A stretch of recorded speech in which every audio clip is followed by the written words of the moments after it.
an art dealer who worked and socialized with rock stars, Hollywood A-listers, supermodels and wealthy investors, has been jailed for stealing paintings and sculptures over 3 decades.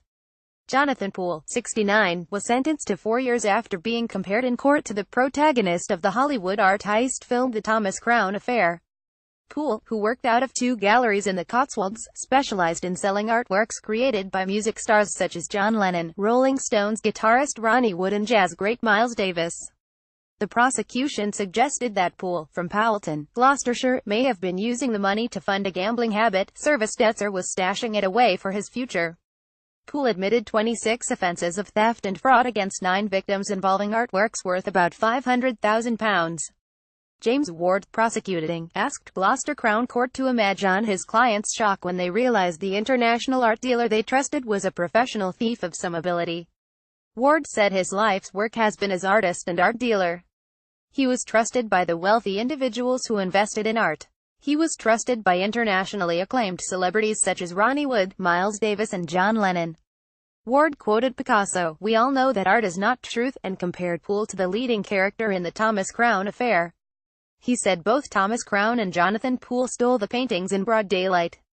Whilst Thomas Crown stole as a challenge because his world had become too safe, Jonathan Poole stole either to fund a gambling habit, or to stash away money for later life. Some of the artwork involved is still missing.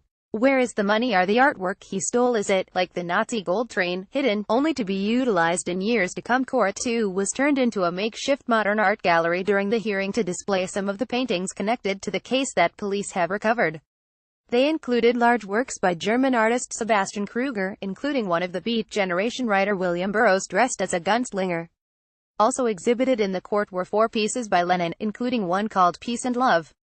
Poole, who was representing himself after sacking his defense team, said that at the peak of his 40-year career he was organizing an exhibition almost every week, name-checking Anthony Hopkins as someone he worked with. He said his business had started to struggle with the advent of the internet. People would come and if they liked something they would look on the internet and find a better price for it. Poole has a degenerative condition and mobility problems.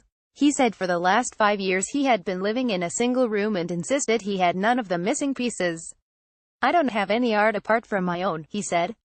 Judge Michael Cullum said Poole had clearly had a successful career. "Your professional credentials and knowledge were highly regarded," he said, but added that an aggravating feature was that he had clearly been trusted by those he had stolen from or defrauded. Cullum seemed to take a swipe at some of Poole's wealthy clients, saying many people would be surprised they did not always appear to keep careful track of the artwork they owned. He also said the prices of works painted by celebrities, and featuring famous people, were inflated. The court was also told about a client called Richard Fenton, who had inherited 3 bronze horses from his aunt, Beryl Ellis. Fenton took the pieces to Poole because he also specialized in animal sculptures. Poole promised to sell them and subsequently told Fenton they had been taken to Singapore. To this day the pieces have never been returned and their location is not known, Ward said. Poole's known victims include the Dire Straits bass guitarist John Illsley. Poole sold 2 paintings by Miles Davis, owned by Illsley, but never passed the proceeds of the sale to his client. Poole's own brother Nicholas was also a victim. Poole was born in London but brought up in Zimbabwe. His own work, usually wildlife studies, has been exhibited at the Royal Academy in London and in galleries worldwide. As well as creating his own work, Poole had a sparkling 40-year career as a dealer during which he won the trust of the rich and famous. While art by rock stars was his niche, he also specialized in work by the French sculptor Auguste Rodin and Kruger. Much of his business was legitimate and he was well respected, but police found that he would also promise to sell some pieces for artists, collectors or investors but not pay them the proceeds or return the works. Poole told some clients that their art had been destroyed in a flood. He strung others along for months or years with excuses. Some wealthy clients appeared to simply forget he was supposed to be selling their work. DC Steve Crilly of Gloucestershire Police's Major Crime Investigation Team said much of the artwork had been reunited with their owners, though it is understood that Yoko Ono was approached about the Lennon work whose ownership is not known and did not want them returned.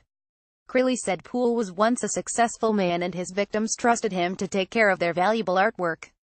Sadly, he has now tarnished his good name and he will have to live with that shame for the rest of his life.